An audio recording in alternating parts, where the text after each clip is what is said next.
Can you imagine a world where learning to read and write could lead to severe punishment?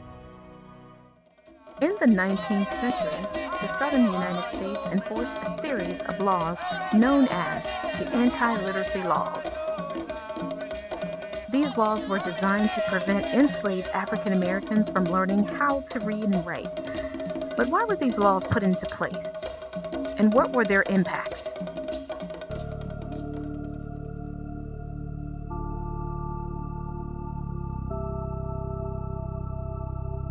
The roots of anti-literacy laws can be traced all the way back to the early 1700s.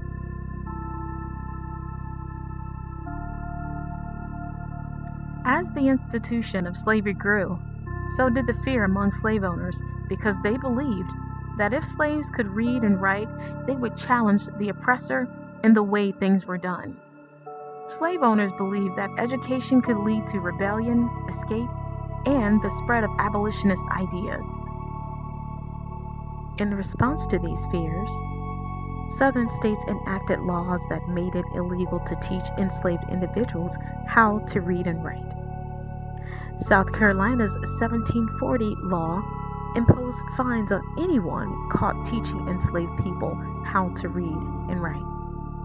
In 1831, after Nat Turner's rebellion, Virginia passed even stricter laws, including the death penalty for anyone who provided literacy instructions to enslaved people. The consequences for violating these laws were severe. Slaves caught with books or writing materials could be whipped, mutilated, or even killed. And those who taught them faced fines, imprisonment, and violence.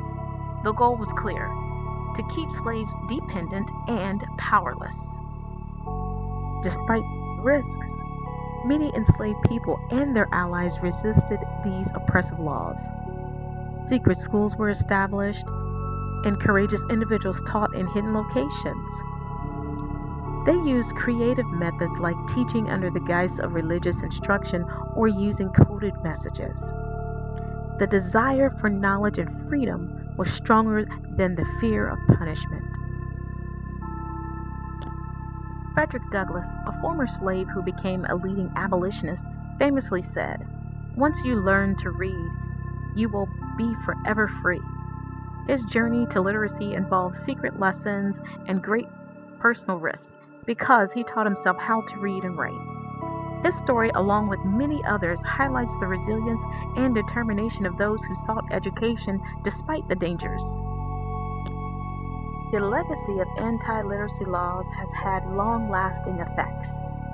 Educational inequalities and systemic barriers can still be traced back to these oppressive practices.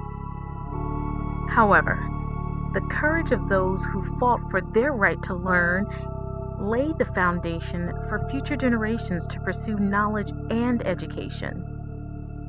This is Marvon Bozeman Forte, a Liberty University student, giving you information on the anti-literacy laws in the South. I hope that you found this informative, engaging, and inspiring. It's important to understand the history so that we can impact the future. Thank you.